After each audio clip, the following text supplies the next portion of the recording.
Oke teman-teman, jumpa lagi di channel Bantu Kreatif. Untuk hari ini saya akan memutarkan video. Nah, ini video terbaru, ini berita terbaru yaitu tentang Roy Suryo yang kemarin malam yaitu menghadiri sebuah acara yaitu di sebuah stasiun TV ini kalau nggak salah ya, yaitu In-News. Nah, di situ Roy Suryo ini ya namanya Roy Suryo ya.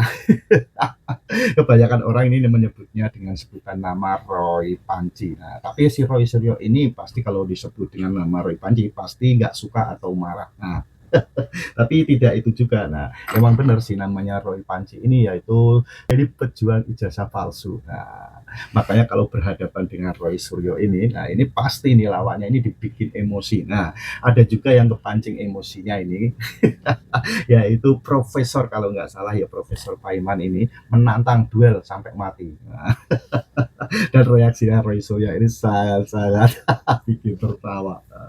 Selain itu juga di dalam video kali ini yaitu juga ada pengacara TPUA yaitu Khosinuddin. Nah, ini Khosinuddin ini biasa disebut juga sama teman-teman atau kebanyakan orang dengan sebutan pengacara tompel.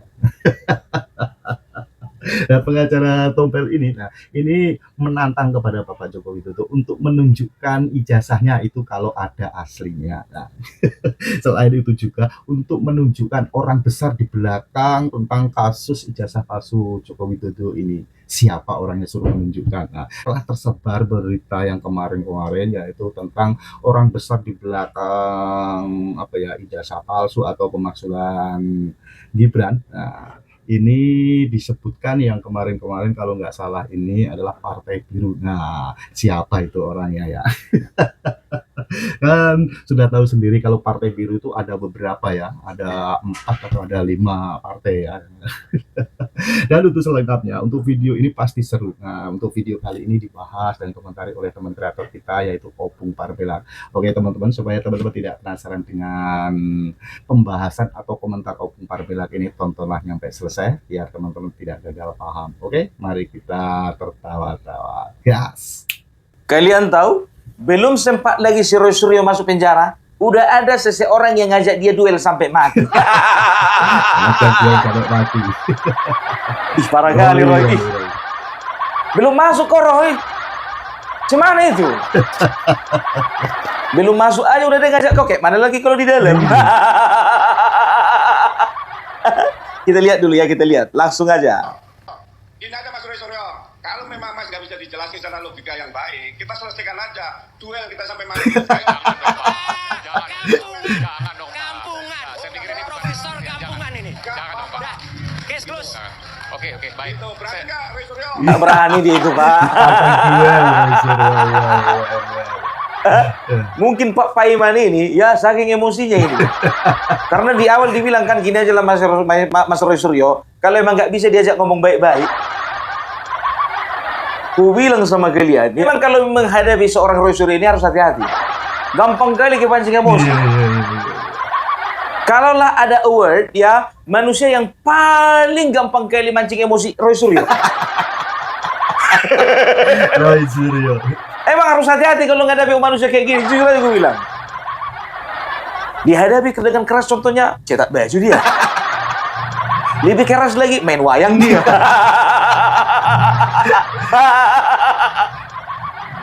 Jadi ku tengok Prof Paiman ini ya memang mungkin yang pertama itu ya memang terpancing emosi. Yang kedua ya kan mungkin Prof Paiman ini udah kehilangan akal bagaimana cara menghadapi Roy Suryo. Iya. Aduh. Jadi sebetulnya itu opening aja. Opening Ya. aja. Jadi aku yang mau ku bahas ini ya bagaimana sepak terjangnya orang-orang TPUA ya makin lama makin kesini makin bergeser. Makin geser. Ya, kita simak dulu pernyataan dari yang namanya si Khosinuddin ini. Sekali lagi ya, kalau memang mau fokus, ingin menuntaskan kasus ini, fokus di kasus Polda Metro Jaya. Tidak perlu mengedarkan fitnah, ada orang besar di balik perjuangan kawan-kawan yang hari ini ingin mengungkap kasus ijazah palsu. Tunjukkan ijazah asli itu kepada publik. Tapi dengan catatan memang kalau ada keaslian ijazah itu tidak bisa dikonfirmasi dengan acara reuni. Dan hari ini saya tantang saudara Joko Widodo, kalau memang benar ada orang besar, tunjuk hidungnya. Siapa namanya? Kosinudin. Apa katanya itu? Sekarang saya tantang Joko Widodo. Kalau memang ada orang besar, langsung tunjuk hidungnya. Tunjuk matanya. Tunjuk tompelnya.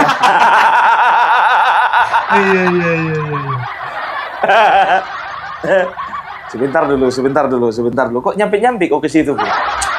Dia katakan apa? Ya, dia katakan bahwasanya ya Bapak Joko Widodo kalau memang ada orang besar langsung tunjuk hidungnya. Ya, sebetulnya ini ada kata-kata selanjutnya ini. Kalau memang Agwan, tunjuk Agwan. Kalau memang Salim, Antoni Salim, tunjuk Antoni Salim. Kalau memang SBY, tunjuk SBY. Memperkeruh suasana, Bah.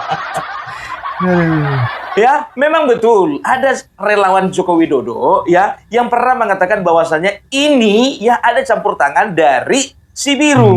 Tapi kalau bicara si biru kan nggak spesifik. Nggak langsung tunjuk contohnya Demokrat kan enggak. Yang biru ada dua lagi. Yang pertama Partai PAN. Yang satu lagi Nasdem. Kan begitu? Ya kadang-kadang kan orang bisa berasumsi. Kan begitu, yang penting nggak tunjuk nama, nggak tunjuk apa nama partainya. Kalau menurut aku sih ya, alah Pumpar bilang aja gara-gara kau pendukung Jokowi.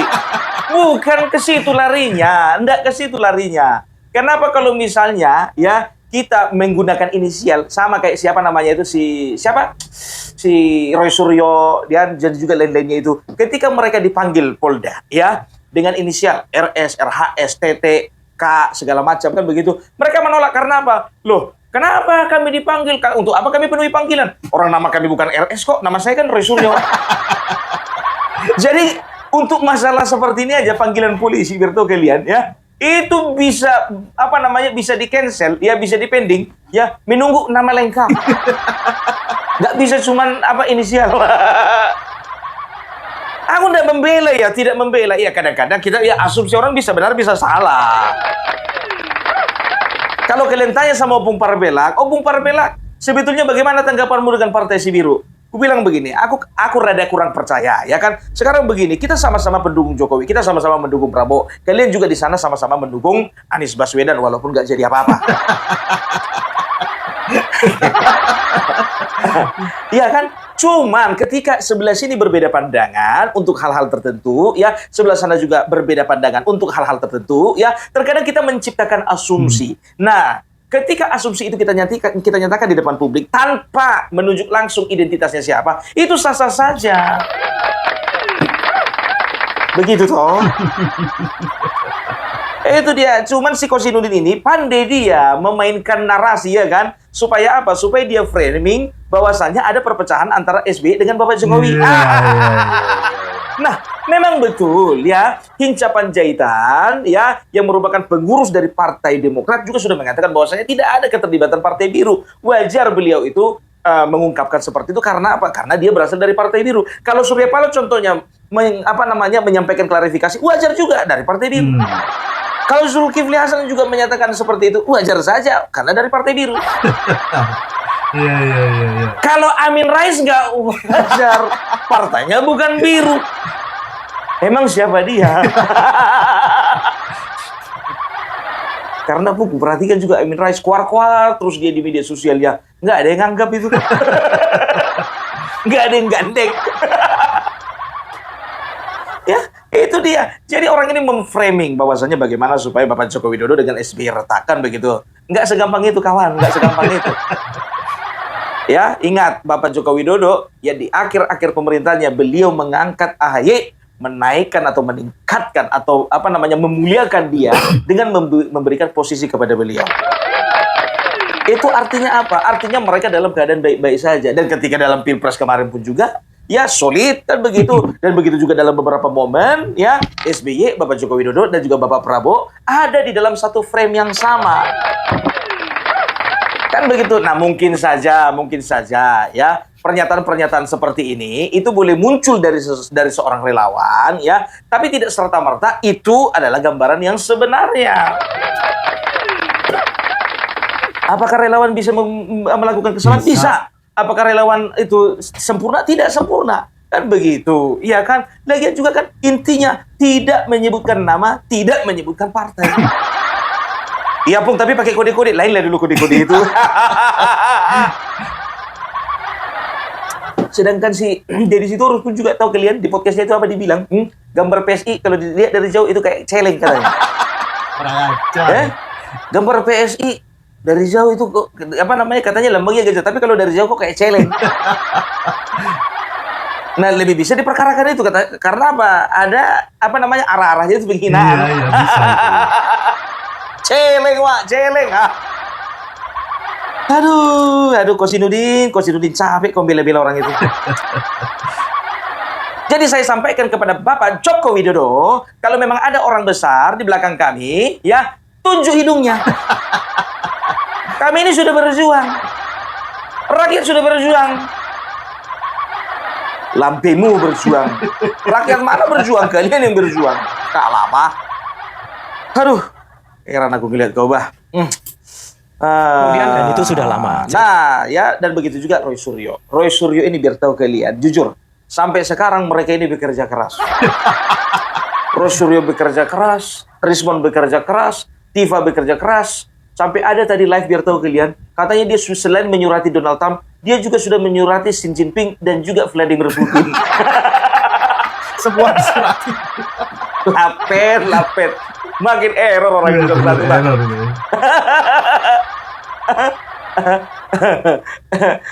Kim Jong Un udah, Kim Jong Un. Tifa udah, Kim Jong Un udah, Tifa. Kurnia begitu juga, iya kan? Apa-apa tantrum, ya borgol tantrum. Dipanggil calon narapidana tantrum. Sensitif kali.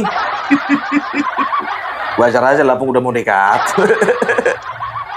Nah, Roy Suryo ya, ini akan, ya, orang-orang seperti ini akan berbuat apapun juga ya, dan mereka akan memberikan narasi-narasi menyesatkan. Mereka akan memberikan informasi-informasi menyesatkan ya, seputaran apapun ya. Kalian masih perhatikan kan kemarin Pak Mulyono dibilang namanya Wakili sama si M Tobik. Nama orang jadi ganti-ganti. Kita sudah melakukan investigasi malah Mimal investigasi. Udah terbantahkan sekarang, mana? Ada nampak kau bikin klarifikasi, gak ada kan? Hah? Itu udah ada wartawan itu nanya sama orang-orang di terminal itu, ada kenal sama Wakili? Nggak kenal. Kenal sama Wakili nggak tahu. Ngarang aja. Nah, ini seru-seru aja. Dibilangnya katanya Pak, ya, itu Dokter Sofyan itu, ya, itu Prof Sofyan itu kemarin didatangi polisi. Kita dengarkan. Apa lagi dibilang? Cerita Prof Sofyan itu sudah kami dengar sebenarnya sudah semenjak setahun 2 tahun. Meskipun kita dengar dari podcast itu. Ya. Dan beberapa hari kemudian setelah podcast itu viral, lalu kemudian mengkoreksi bahwa pernyataan saya itu tidak benar. Dan kemudian Mas Roy menuliskan, ini yang belum kemudian diungkap tuntas. Betul. Saya mau menyampaikan bahwa Prof Sofyan Effendi diinterogasi 12 jam oleh siapa? Betul. Jadi gimana hari ceritanya? Sabtu malam minggu kemarin, ya, tanggal 20 berapa ya? 24 kalau nggak salah. Jadi diintervensi maksudnya? Apa? Ya.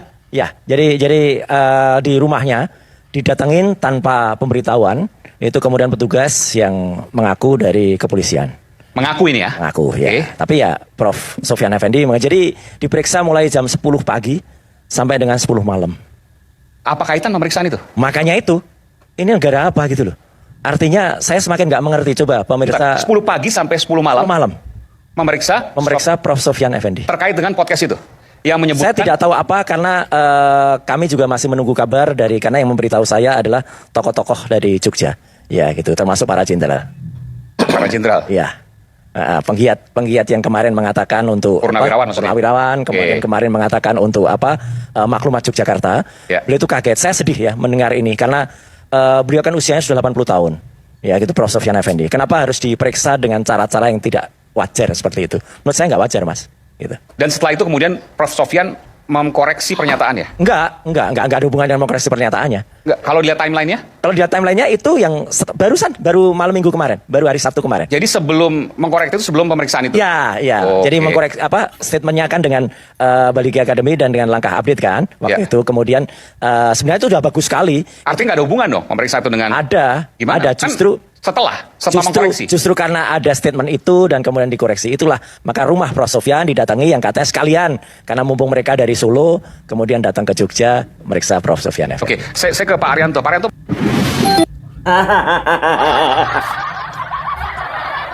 Rosario, kok kemarin kamu bilang kan ada maklumat Yogyakarta kan? Ada maklumat Yogyakarta yang menjamin ya keamanan dan juga menjaga yang namanya Bapak Sofyan Effendi. Tapi kenapa setelah ada maklumat itu kok masih bisa juga diperiksa? Berarti nggak berhasil kalian menjaga Sofyan Effendi. Begitu ditanya, ya, apakah ada kaitannya? Ada. Sebentar lagi dibilang apakah ada kaitannya? Nggak ada. Apa ada kaitannya? Nah itu dia. Si Roy. Ya, coba bayangkan kalian ya. Perkara ini perlu diluruskan. Ya, sekarang begini. Polda Metro Jaya, ya sekarang itu kan dalam rangka penyidikan.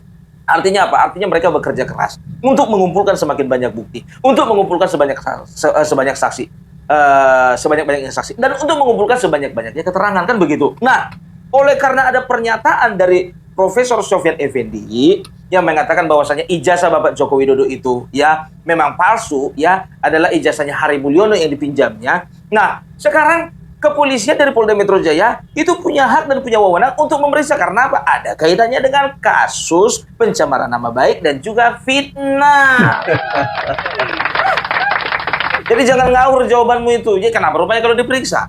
Kan begitu. Diperiksa selama 12 jam. Kita kan tahu bahwasanya Pak Sofyan Effendi udah tua. Apa alasannya? Apa urusannya umur dengan pemeriksaan? Kan begitu. Sekarang begini, pemeriksaan 12 jam. Kau kan nggak tahu di 12 jam itu di dalam itu ngapain. Mungkin lagi duduk-duduk, atau mungkin istirahat sebentar, atau pulang dulu sebentar. Habis itu datang lagi. Pemeriksaan ditanya, habis itu istirahat lagi, ngobrol-ngobrol biasa. Habis itu diantar lagi makan siang. Setelah makan siang diantar lagi snacknya. Setelah itu ngopi-ngopi, ngobrol-ngobrol biasa. Kan begitu. Sekarang begini, kalau memang Sofyan Effendi ya dilakukan pemeriksaan terhadap Sofyan Effendi, kenapa tidak kau beberkan hasil pemeriksaannya? Begitu ditanya si Aiman, kau bilang apa? Ya nggak tahu. Ya nanti kita tanya. Nggak mungkin nggak tahu, sedangkan berita tentang itu aja kau udah sampai sama aku, ya kan begitu? Beberkan dong, ya kan? Entah itu juga memang berita yang sebenarnya. Kau bilang kemarin apa? Semenjak dari tahun 2021 saya udah tahu masalah ini dari Pak Sofyan Effendi. Bohong terus kau. Itulah kalau pembohong itu ya memang gitu-gitu aja kerjanya. Nah ini dia yang lucu nih. Komentarnya Rosuryo ya sama Bapak Joko Widodo. Sama itu tuh ada satu orang tua dia nggak tahu kenapa itu tiba-tiba nongol. Iya kan? Bilang katanya Jokowi goblok. Kita lihat, ya kan? Kok goblok Joko Widodo? Kau siapa? Kita dengarkan dulu. Pikiran gak nyambung. Goblok. Ijazahnya tetap palsu. Skripsinya Padahal 99% palsu. Padahal acara reuni itu makin ketahuan bahwa kau Jokowi panik Panik kenapa, Pak? Santai kok dia, santai ketawa-tawa. Santai itu pura-pura itu biar sinetron, seakan-akan bagus. Siapa? Lihat aja di fotonya itu, kita lihat foto ini. Ada Mubanan, ada masa ada satu umur semua. Ada loh, saya wartawan loh. Saya wartawan, saya udah lacak berapa orang foto-foto itu. Ada di situ salah satu lulusan ITB satu. Saya tahu. Yang dekat dengan pejabat satu, hati-hati. Kedua, ada seorang pernah tambal ban. Ada di situ. Saya udah lacak semua. Jangan dikira kalian ini. Kalau saya Barreskrim, semua kalian dipoto reuni akan saya periksa salah satu mana jasa kita. Kalau kau Barreskrim, kenapa dari dulu nggak masuk akpol kau? Tiba-tiba nongol kok kayak gitu congormu. Saya wartawan loh katanya. Hati-hati kalau ngomong. Betul-betul ke wartawan atau enggak? Ayo.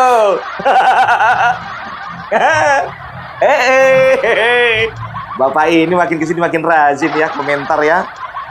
Di goblok-goblokkannya Bapak Joko Widodo dibilangnya tolol. Siapa kau? Udah apa rupanya yang kau bikin di situ di bangsa ini? Siapa kau menolong-nolongkan Bapak Joko Widodo? Kau siapa? Aku pun nggak kenal. Kau tanya penonton itu semuanya nggak kenal siapa kau? Presiden 2 periode yang sudah membangun, maaf ku bilang sama kau ya, kalau dari logatmu juga udah tahu aku dari mana kampungmu, yang juga membangun termasuk kampungmu. Enak kali kau tolol-tololkan. Tolol. Lapet. Siapa sih kau? Ya itu dia. Coba apa dibilangnya lagi tadi? Saya tahu itu. Coba perhatikan itu. Kok nggak satu umuran semua? Di situ tahun 1980. Kan begitu. Ya. Itu kan semuanya, ya. Kalau dibilang katanya 1980-an. Itu bukan cuma dari satu letting saja. Makanya kalau ada kuota, tonton video sampai habis. Lapet. Ini enggak saponggol-saponggolnya kau tonton. Yang pertama lihat itu nggak ada satu usia itu. Beda-beda usianya. Ada yang tahun 80, ada 81, ada 82, ada 83. Pokoknya tahun 80-an. Pakai. Makanya ketika diwawancara, ya kan, ada di situ juniornya Bapak Joko Widodo, kan begitu, ya. Ada di situ yang satu letting sama Bapak Joko Widodo, kan begitu. Ada itu yang jauh junior dari Bapak, lebih junior daripada Bapak Joko Widodo. Pakai ini, Bapak. Baru dibilangnya apa? Saya tahu itu. Ada itu lulusan ITB dekat dengan ini. Alah. Tahu baru oknum wartawan, sedangkan oknum pengacara mengatakan Mulyono itu wakili. Investigasi apa? Pret, strong. Investigasi apa yang kau bikin? Maaflah dulu aku sebagai orang tua, kau goblok-goblok kan presiden kami. Aku nggak setuju. Tapi memang di dunia ini, di bangsa ini gitu terjadi kan, maling teriak maling, korupsi teriak korupsi, ya kan. Sekarang ini ya tolol teriak tolol. Yang tolol itu yang paling kencang teriak tolol. Ngaca bos. Ada lulusan ITB, kita nggak tahu S1-nya UGM, S2-nya ITB. Bisa juga. Kan begitu. Ada tambal ban. Kenapa rupanya kalau tambal ban? Banyak kayak gitu contohnya. Oleh karena bangkrut, ya kan? Lulusan UGM contohnya. Bangkrut dia, ya. Bisnis tadinya maju, lama-lama maju besar-besar. Mungkin terkena tipu, entah ada masa resesi apa segala macam, hancur. Dah. Ya daripada nggak ada kerjaan, lebih bagus tambal ban daripada kalian, ya kan? Menjebar-jebar hoax biar dapat duit. Ya kan, berapa hoax yang sudah kalian produksi? Nggak usah sangkal itu. Banyak kali gaya. Berita bohong yang kalian sampaikan. Kalian gandeng Vitor Suryadi. Kalian gandeng Usman yang kalian bilang sesepuh Solo. Ya kan? Bilang Joko Widodo, PKI. Kalian gandeng lagi kemarin Sofyan Effendi. Bikin klarifikasi. Banyak kali gayamu. Saya ini wartawan ya, saya wartawan. Sorry. Wartawan itu kelihatan bagaimana. Wartawan itu pekerjaan yang mulia loh. Wartawan itu pekerjaan yang paling yang mulia. Karena apa? Dia berusaha untuk menggali sebanyak-banyak informasi supaya apa? Informasi yang diterimanya itu bisa disampaikan kepada publik dan tidak menyesatkan. Wartawan kayak gitu. Dan kalian tahu ya, ini kan orang-orangnya Roy Suryo ya, respon, tiba, teriak-teriak, Bapak Jokowi, kenapa Bapak Jokowi ikhlas kalau saya di penjara? Kan begitu kan? Roy pun mengatakan begitu, bahwasanya tidak ada presiden, ya, Kosinudin begitu juga tuh. Kalau Anda seorang presiden, tidak ada presiden di Indonesia ini yang pernah memenjarakan, yang pernah memperkarakan orang yang mengkritiknya. Ya, baru Presiden Joko Widodo. Nggak sadar kau? Makanya kalau ada kuota nonton berita, lihat berita-berita yang udah lewat, ya kan? Bapak Joko Widodo, Bapak SBY pernah beberapa saat yang lalu, ya, beliau itu difitnah oleh karena kasus EKTP oleh seseorang dan beliau melaporkannya kepada kepolisian. Mau bukti? Ini buktinya. Saya sebagai Udah jelas. Roy Suryo masih ingat Bapak yang tadi? Masih ingat nggak? Jangan lupa lah. Udah pernah pun jadi menteri gara-gara Bapak itu. Ya, jadi mereka berdalih bahwasanya tidak ada presiden Indonesia yang pernah ya melaporkan rakyatnya. Ya, nggak ada yang mempolisikan rakyatnya. Ini Bapak Joko Widodo. Apa namanya Bapak SBY? Kosinudin. Ralaklah dulu pernyataan itu kawan beberapa bulan yang lalu. Bikin malu aja. Capek deh. Ya, jadi waktu itu ada Firman Wijaya namanya, ya. Bapak SBY waktu itu, ya, waktu ada masalah-masalah tentang kasus EKTP, ya, disangkut pautkannya nama beliau, kan begitu, ya, ada keterlibatan katanya, ya. Oleh karena tidak terima, ya, maka Bapak SBY waktu itu melaporkan yang bernama Firman Wijaya. Jadi jangan pernah sok tahu kalau kau bilang nggak ada presiden yang mempolisikan masyarakatnya. Jadi enak-enak aja, memfitnah, enak-enak aja, mencemarkan nama baik. Kalah apa? Aduh.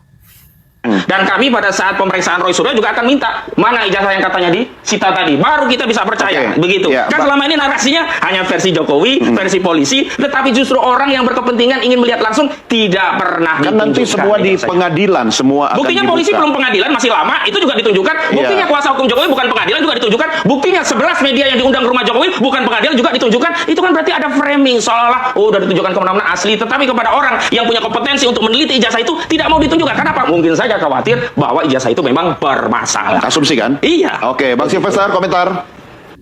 HTI. Jadi ini orang manusia paling rusak. Karena apa? Karena bencinya dengan Bapak Joko Widodo yang sudah pernah membubarkan ormasnya. Makanya sakit hatinya itu memang sampai sekarang itu tak terbendung. Rusak kawan ini. Lihat dulu bodohnya ini. Kalau aku bilang ini bodoh nih, ya coba. Ya tapi kan nanti kan dia akan ditunjukkan di pengadilan. Apa ditunjukkan pengadilan? Masih jauh pengadilan. Kenapa ditunjukkan sama polisi? Kenapa ditunjukkan sama wartawan? Kenapa ditunjukkan sama kuasa hukum? Kayak gini ya rupanya pola pikirmu. Segitu ya rupanya ilmumu. Makanya kau gak pernah menang ya. Berapa kasus yang udah kau menangkan? Itulah kalau kebanyakan congor yang kerja daripada otak. Sekarang begini, beliau itu menunjukkan ijazahnya kepada Bapak Kepolisian. Itu dalam rangka apa? Dalam rangka penyelidikan. Wajar dong ditunjukkan. Kan begitu. Nah kalian yang melaporkan ke Barreskrim kemarin, ya perihal ijazahnya palsu. Diserahkan Bapak Joko Widodo ke Barreskrim untuk ditindaklanjuti di Puslapor. Begitu keluar hasilnya, kalian katakan apa? Tidak akan mungkin hasil yang dari, hasil dari Puslapor kepolisian itu independen. Karena apa? Ada intervensi. Leset kalian. Bonga. Kenapa ditunjukkan kepada kuasa hukumnya, kepada pengacara? Iya. Jadi mau sama siapa? Sama pengacaramu? Kotak dipakai. Ya diserahkanlah, ditunjukkanlah sama pengacaranya supaya apa? Supaya bisa pengacaranya ini ya menindaklanjuti apa yang akan dilakukan oleh kliennya terhadap kalian. Kan begitu. Kepada wartawan ditunjukkan. Ya kan bisa. Sebagai seorang narasumber, seorang wartawan itu dan juga jurnalis harus bisa merahasiakan ya informasi daripada seorang narasumber. Baik itu mengenai jati dirinya, informasi pribadi dan apapun juga ya kalau memang diminta. Kan begitu. Nah, ini Bapak Joko Widodo meminta untuk tidak menunjukkannya ke publik. Ya sah-sah saja. Ini jasa saya ya, tapi minta tolong jangan yang mengambil gambar, jangan ada yang mengambil gambar. Kan begitu kok jadi kalian yang sewot. Merasa berkepentingan. Kami yang berkepentingan. Kenapa kami nggak kami nggak ditunjukkan ijazahnya? Ya nanti di pengadilan. Kalau sama mereka yang tiga ini tadi nggak perlu di pengadilan. Kalau ditunjukkan di pengadilan, kayak mana caranya kepolisian meneliti? Kalah apa? Kalau ditunjukkan di pengadilan nanti Bapak Joko Widodo apa yang jadi bahan atau jadi materi dari seorang pengacara? Ada aja kau. Segitu rupanya kualitasmu ya. Aduh, meleset ya. Jadi itulah dulu dari Opung Parbelak ya. Kayaknya ini udah cukup lah waktunya kita membahas si Roy Suryo ini. Oke? Jadi itu dulu dari Opung Parbelak. Salam NKRI harga mati. Oke, terima kasih teman-teman yang sudah menonton videonya. Nah, itu yang sudah Opung Parbelak membahas dan komentari yaitu tentang TPUA dan juga Roy Suryo atau Roy Panji. Dan apabila teman-teman ada saran atau ada pendapat silahkan komen di kolom komentar. Sampai jumpa di video selanjutnya. Selamat beraktivitas. Sampai jumpa.